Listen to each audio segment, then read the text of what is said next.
مولانا الیاس صاحب رحمۃ اللہ علیہ، جنہوں نے تبلیغی جماعت کی بنیاد ڈالی، ہمارے ہی آدمی، ہماری اکابر سے وابستہ، یعنی یوں سمجھیے کہ مولانا گنگوہی رحمۃ اللہ علیہ کے خلیفہ مولانا خلیل احمد سہارنپوری رحمۃ اللہ علیہ حضرت گنگوہی رحمۃ اللہ علیہ کے خلیفہ تھے، ان سے خلافت مولانا الیاس صاحب رحمۃ اللہ علیہ کو۔ تو مولانا مجیب اللہ صاحب نے مجھ سے بیان کیا کہ حضرت مولانا الیاس صاحب رحمۃ اللہ علیہ جب تنہائی میں ہوتے تھے تو یہ دعا پڑھتے تھے، اور اس طرح سے پڑھتے تھے جیسے خدا تعالیٰ کو دیکھ رہے ہیں۔ یا حی یا قیوم کہتے تھے وہ، یا حی یا قیوم برحمتک استغیث کہتے تھے، تو بالکل معلوم ہوتا تھا کہ وہ آسمان پر اللہ تعالیٰ کو دیکھ رہے ہیں۔ یا حی یا قیوم برحمتک استغیث کہتے تھے کھینچ کر کے، یعنی کیا مطلب؟ اے زندہ حقیقی اور اے سنبھالنے والے، جو بے شمار ستاروں کو جو دنیا سے لاکھوں گنا بڑے ہیں اور بغیر خونی کمرے کے سالے، جس دنیا پر ہم لوگ ہیں، یہ بھی ایک بڑا گولا ہے جس کے نیچے کوئی خونی کھمبا نہیں، نہ کوئی ستون نہ کوئی پلر۔ ذرا سی ہم لوگ تعمیر کرتے ہیں تو کہتے ہیں بھائی دیکھو بیچ میں ایک پلر ڈال دو، کہیں چھت کا وزن زیادہ نہ ہو جائے، کہیں گر نہ پڑے۔ لیکن یہ دنیا کا گولا ہے، ہم اپنی کمروں کی چھت میں تو پلر اور ستون ڈال رہے ہیں، مگر دنیا کا اتنا بڑا وزن، سمندر بھی بھرا ہوا اس میں، اور وہ ایسی پڑا، نیچے کچھ بھی نہیں۔ سوچیے تو صحیح، ایک مخلوق کی طاقت کو دیکھیے کہ انجینئر پریشان رہتے ہیں، بھائی یہاں ایک پلر ڈال دو، کہیں چھت گر نہ پڑے، وزن زیادہ نہ ہو جائے، اتنا لوہا ڈالو اتنے۔ اور اللہ تعالیٰ کی قدرت کو دیکھو کہ سارا عالم، اتنی بڑی دنیا، اور وہ جناب نیچے نہ کوئی تھونی ہے نہ کھمبا۔ ایسی چاند کا سیارہ زمین سے سب سے قریب پر ہے، اس کے بعد سورج کو دیکھیے 9.5 کروڑ میل دور، اور یہ چاند 2.5 لاکھ میل دور، پھر جتنے ستارے نظر آتے ہیں بے شمار ہیں، ان کے فاصلے اتنے ہیں زیادہ کہ بس میں کیا بتاؤں سائنس والوں جو لکھتے ہیں، لیکن اللہ تعالیٰ نے یہ سب ستارے ایسی پڑے ہوئے ہیں خلا۔ تو اس سے اللہ کی قدرت کا پتہ چلتا ہے، اس لیے دو اسم اعظم کی برکت سے سارے عالم کی حیات اور سارے عالم کا بقا اور ساری کائنات کا قیام ہے۔ یا حیو یا قیوم، دو نام، اے زندہ حقیقی اور اے سنبھالنے والے۔ اسی لیے جب کبھی آپ کو کوئی بے چینی پیش آتی تھی، سرور عالم صلی اللہ علیہ وسلم کو جب کبھی کوئی بے چینی تو جب آپ کو کوئی کرب و بے چینی ہوتی تھی تو آپ اس دعا کو بہت پڑھتے تھے، یا حی یا قیوم برحمتک استغیث، اے زندہ حقیقی اے سنبھالنے والے، میں آپ کی رحمت سے فریاد کرتا ہوں۔ اس کے بعد اس میں بزرگوں نے، محدثین نے لکھا، اس میں اسم اعظم ہے، دل گھبرائے، معلوم ہو دل ڈوب رہا ہے یا قلب کی کوئی پریشانی، فوراً یا حی یا قیوم پڑھ کر دل پر دم کر لو۔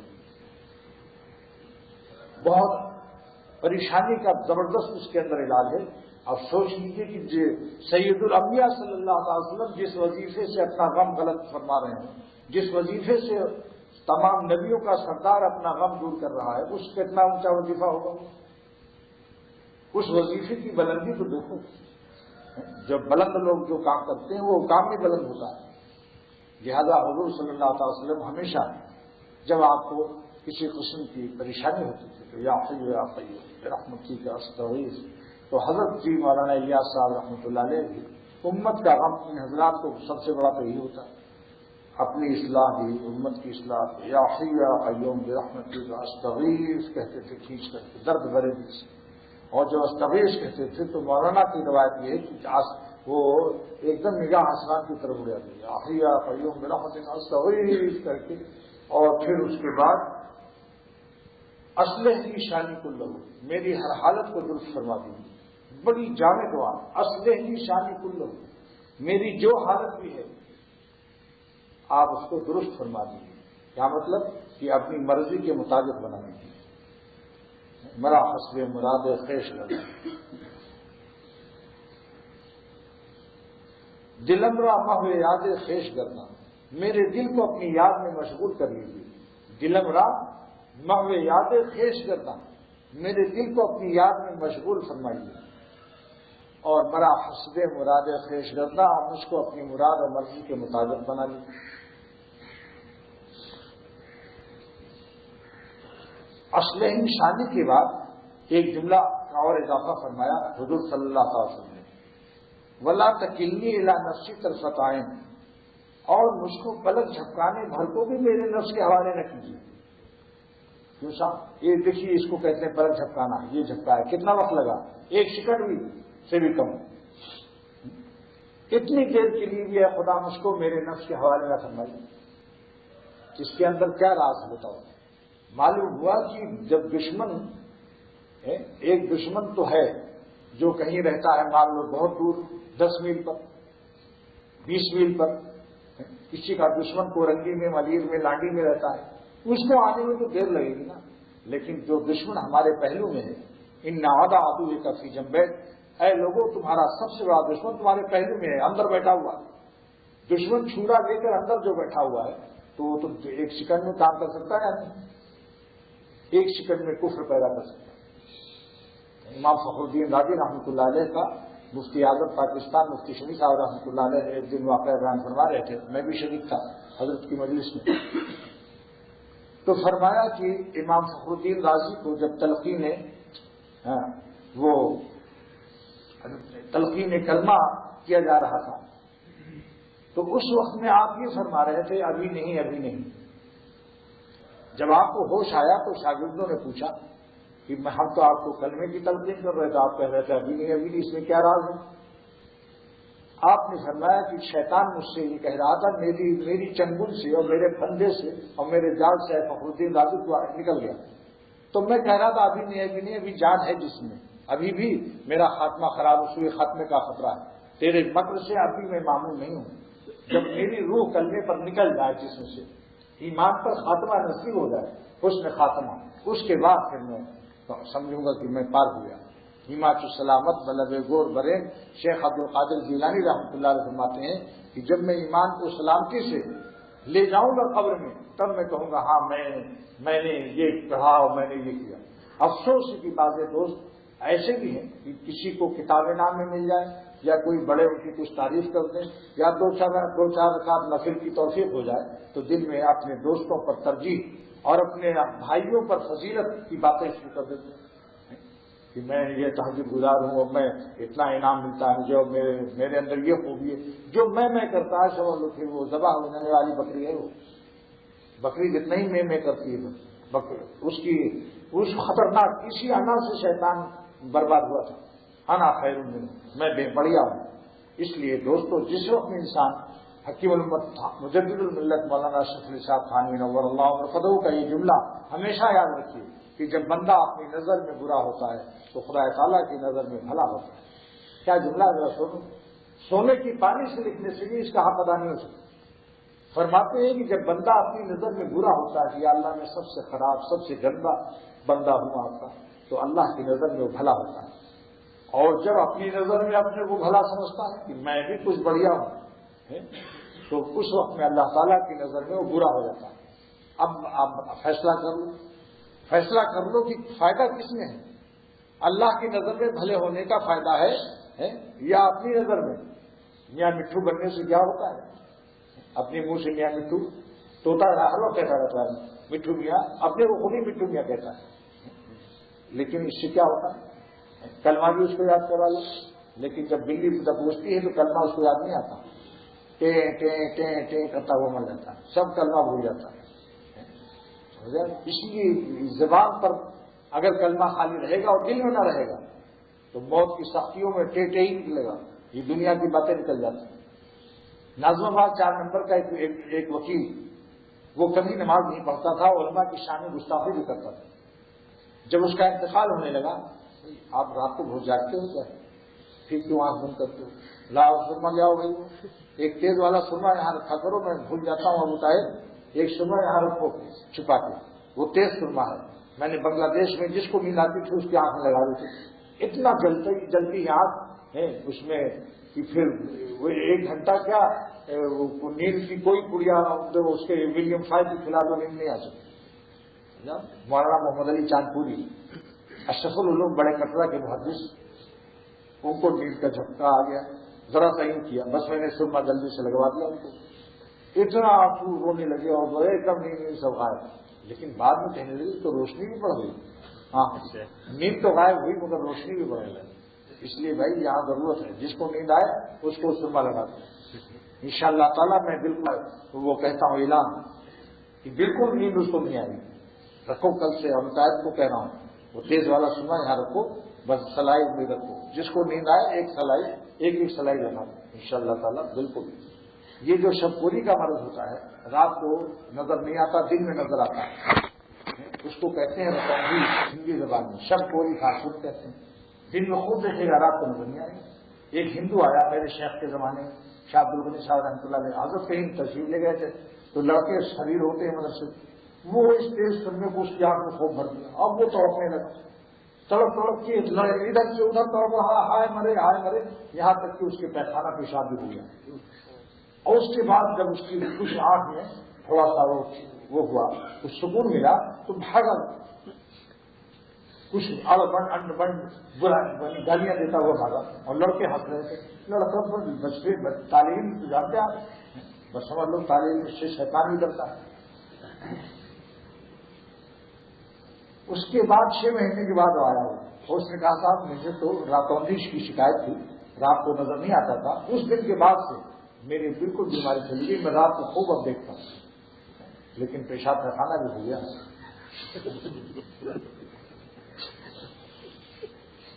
بہت اللہ خان میرے شیخ نے اپنے استاد کے لیے بنوایا تھا یہ. خیر تو اس وقت تو نیند کی دفع کرنے کے لیے بھی بہت مفید ہے. دیکھیے ساری زندگی تو نماز میں اور علماء کو اور گالیاں بھی دے رہے ہیں تو سمجھ لو جو بزرگوں کو بھی گالیاں دے گا اس کا کیا حش ہوگا. تو جب لڑکوں نے کہا بابا علماء پڑھ لو تو بابا کیا کہتے ہیں وہ میری فلاں ہائی کورٹ کی فائل لے آؤ کل مجھے مقدمے میں جانا ہے. اور اسی پر مر گئے ہائی کورٹ کے لفظ پر اور وکالت کے لفظ پر اور مقدمے بازی کے لفظ پر جان نکل گئی. کلمہ نصیب نہیں ہوا. اسی طریقے سے ایک خانسامہ میرے مجھ سے تعلق رکھتا تھا اور وہ خانسامہ جو تھا وہ ہمارے یہاں روزانہ آتا تھا.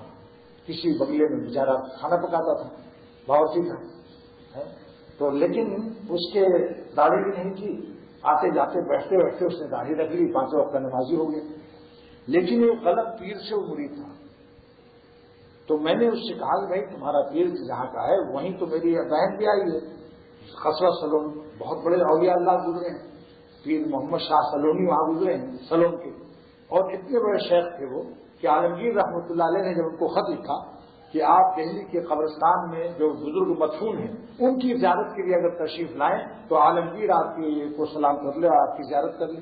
یہ انہوں نے ادب کیا کیونکہ خود بھی ولی تھے صاحب نسبت سے بزرگ تھے. تو یہ نہیں کہا کہ آپ آئیے تو میں آپ کی زیارت کر لوں تو گستاخی ہو جاتی. عالمگیر رحمۃ اللہ علیہ نے یہ لکھا کہ آپ اپنے بزرگوں کی زیارت کے لیے آئیں جو دہلی کے قبرستان میں مدفون ہے تو میں آپ کی زیارت کروں. حضرت شاہ پیر محمد سلونی رحمۃ اللہ علیہ نے لکھا کہ فقیر را بابز میں سلطانی چیکار فقیر را بابز میں سلطانی چیکار.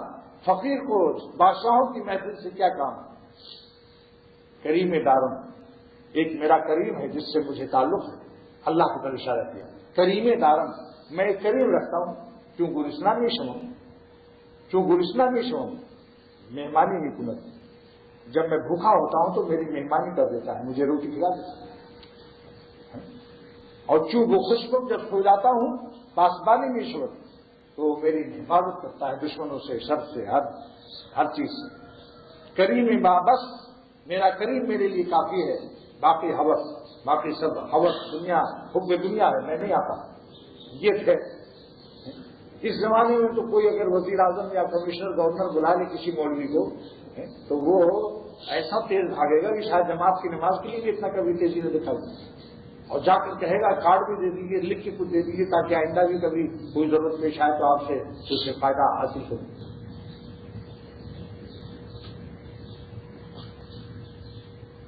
اس پر یاد آ گئی اچانک سلطان عبدالحمید ترکی کے بادشاہ تھے جب گرفتار ہو کے لندن میں انگریزوں نے ان کو محفوظ کر دیا یعنی نظر بند کر دیا تو ایک انگریز نے دشمنی کی راہ سے طنز کیا، تانا دیا کہ اے بادشاہ مسلمانوں کے، آج تم انگریزوں میں اس طرح سے ہو جیسے زبان 32 دانت کے اندر ہوتی ہے، ہم لوگوں کے درمیان میں تم بالکل بند ہو کہ دانت میں منہ دبا دو تو زبان بیچاری مقید ہو جاتی ہے نہیں. کہ سلطان عبدالحمید نے جواب دیا، مومن تو آخر مومن ہوتا ہے کہیں بھی ہو، جواب دیا کہ لیکن زبان سلامت رہتی ہے، دانت گر جاتا ہے. سلطان عبدالحمید نے جواب دیا کہ زبان تو سلامت رہتی ہے مگر دانت گر جاتے ہیں. گرتے نہیں ہیں گھٹنوں کو. کیا جواب دیا؟ انگریزوں کے دانت کھٹے کر دیے. انگریزوں کے دانت کھٹے کر دیے.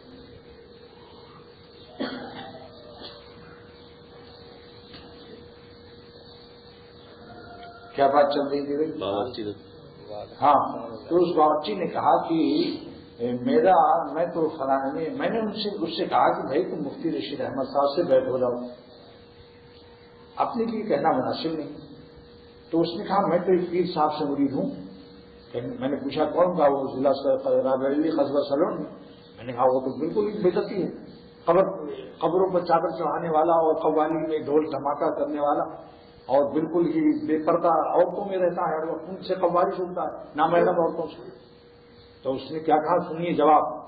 اس نے کہا ہے ہمارا پیر تو بہت تقوی والا ہے، وہ 2 عورتوں کے درمیان میں ایک کے پر ٹانگے پر بیٹھ کے چلتا جب ہے کہ ہزار بند پکڑا جاتا ہے، ایسے بڑا مضبوط ہے ہزار بند کا.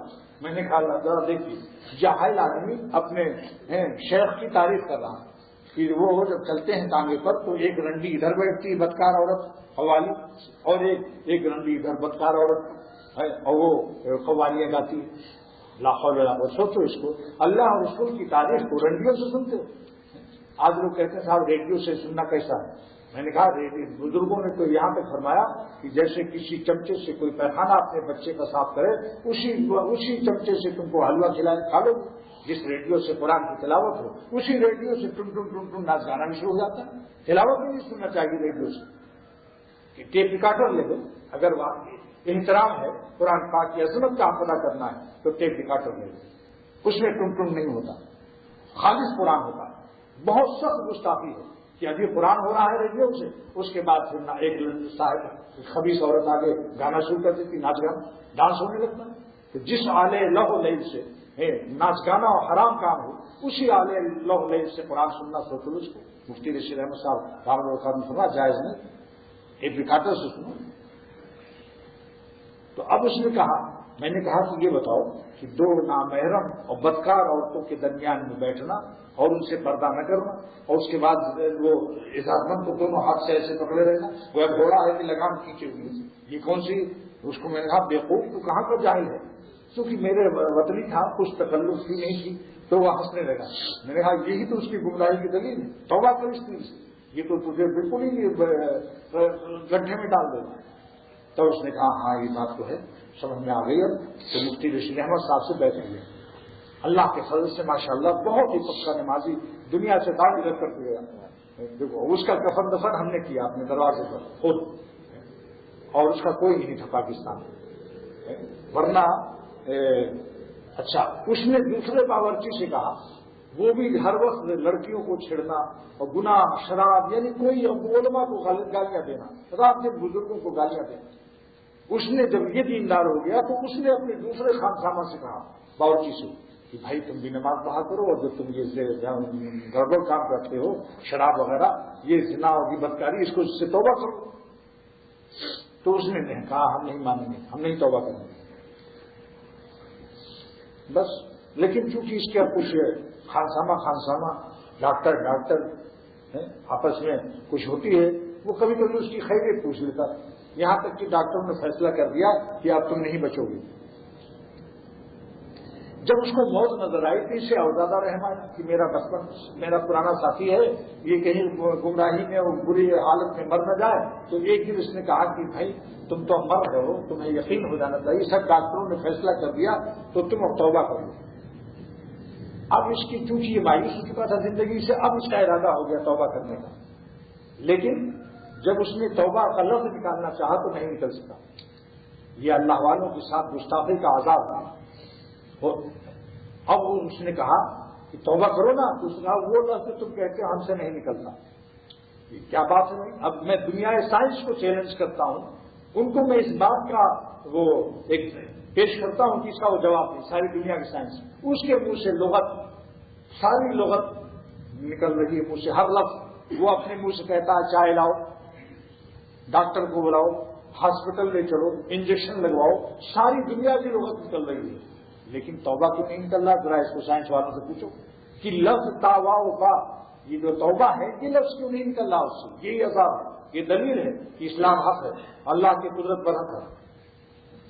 کبھی ایسا ہوتا ہے توفیق توبہ سلب کر لیتا ہے کسی عمل کی وجہ سے، اس لیے ڈرنا چاہیے، یہ مت نفس کو سمجھاؤ کہ چلو گناہ کر لو پھر توبہ کرو۔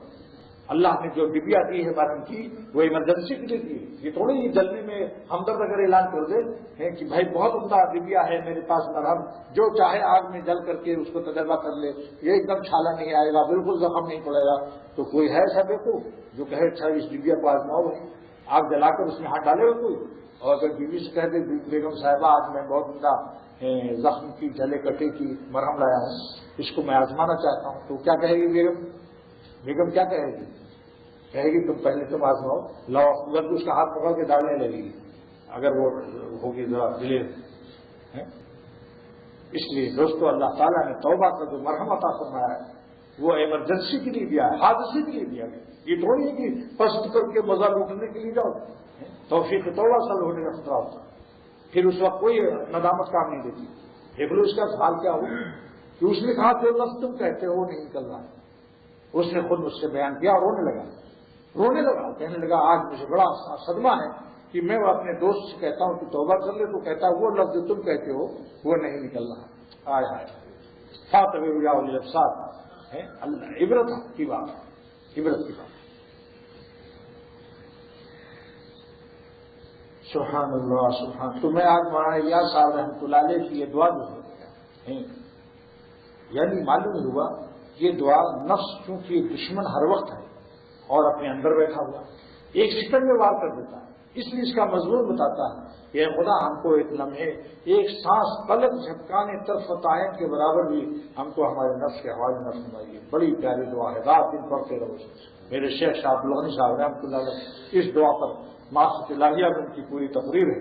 اے زندہ حقیقی، اے سنبھالنے والے، یا حی یا قیوم برحمتی کا استغیث، آپ کی رحمت سے فریاد کرتا ہوں، لا تکلنی الی نفسی طرفۃ عین، اصلح شانی کلہ، میری ہر حالت کو درست فرما دیجیے، لا تکلنی الی نفسی طرفۃ عین، مجھ کو میرے نفس کے حوالے ایک پلک جھپکانے بھر کو بھی نہ کیجیے۔